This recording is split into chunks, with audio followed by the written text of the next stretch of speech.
ఆ దేశంలో వేల మంది ఏమనుకున్నారు తెలుసా? చార్లీని చంపిన వాడు బ్రతకూడదు. ఆ బాధతో పట్టున పెట్టుకున్నాడే 31 సంవత్సరాల యవనస్తుని.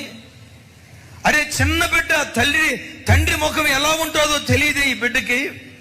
ఆ చిన్న బిడ్డలు ఇద్దరు ఉన్నప్పుడు ఆ తండ్రిని ప్రపంచం అంతా గగ్గోలు పెట్టి ఏడ్చింది. గత శనివారం మెమోరియల్ సర్వీస్ జరిగింది. ఆ మెమోరియల్ సర్వీస్లో చార్లీ గారి భార్య నిలవబడి ఏమందో తెలుసా? నా భర్తను చంపిన ఆ యవనస్తుణ్ణి మనస్ఫూర్తిగా నేను క్షమిస్తూ ఉన్నాను. ఎందుకో తెలుసా? 2000 సంవత్సరాల క్రితం కపాలమని అర్థమిచ్చే గొల్గతా పర్వతం మీద నా యేసుక్రీస్తు వారు మాట్లాడిన మాట, తండ్రి వీరేమి చేయుచున్నారు వీరెరుగరు గనుక వీరిని క్షమించండి నా ప్రభు అన్నారు. కీడుకు ప్రతి కీడు చేయకు, దోషణకు ప్రతి దోషణ చేయకు. మీరు నిలవబడి ప్రార్థించున్నప్పుడల్లా మీ శత్రువుల కొరకు ప్రార్థించండి.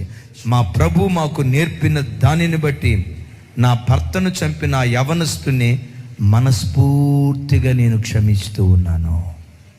ప్రపంచంలో ఎవరైనా ఈ మాట అనగలరంటే క్రైస్తవ జాతి ఒక్కటే ఈ మాట అనగలదు. క్షమాపణ అనే మాట, ప్రేమ అనే మాట ప్రపంచంలో క్రైస్తవ జాతి నోట నుంచి తప్ప మరి ఏ జాతిలో నుంచి ఈ మాట రాదు. అమ్మా, కొన్నిసార్లు నీ భర్తే నీకు ముళ్ళ చెట్టు వంటి వాడు అవుతాడు. మీ అత్తే నీకు ఒక ముళ్ళ చెట్టు అవుతుంది. నీ కోడలే నీకు ఒక ముళ్ళ చెట్టు అవుతుంది. చివరికి నువ్వు వెళ్తున్న సంఘంలో కూడా కొంతమంది విశ్వాసులు నీకు ముళ్ళ చెట్ల లాంటి వ్యక్తులు ఉంటారు. కొంతమంది దైవ సేవకులే నీకు ముళ్ళ చెట్లు అవుతారు. నీవు అనుకుంటావు, దేవా నేను సంఘంలో ఇంత మంచిగా బ్రతికితే ఏంటయ్యా ఈ ప్రజలు ముళ్ళులాగా పొడుచుకు తింటున్నారు. నీకు తెలుసా? నీవే కాదు, భక్తిగా బ్రతికే ప్రతి క్రైస్తవుడు ముళ్ళ చెట్ల మధ్యలో బ్రతుకుతున్నాడు. ముళ్ళు నైజం ఏంటంటే గుచ్చటం దాని నైజం. మరి పువ్వు నైజం ఏంటి? గుచ్చిన ముళ్ళుకి సువాసన ఇస్తుంది, గుచ్చిన వాడికి పరిమళ వాసన ఇస్తుంది.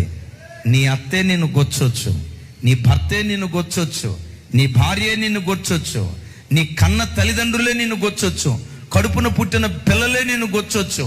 నీ ద్వారా మేలు పొందుకొని నీకు గోతులు తవ్వటానికి ఆ వ్యక్తి బయలుదేరి నీ స్నేహితుడే నిన్ను గుచ్చేవాడిగా ఉండుండొచ్చు.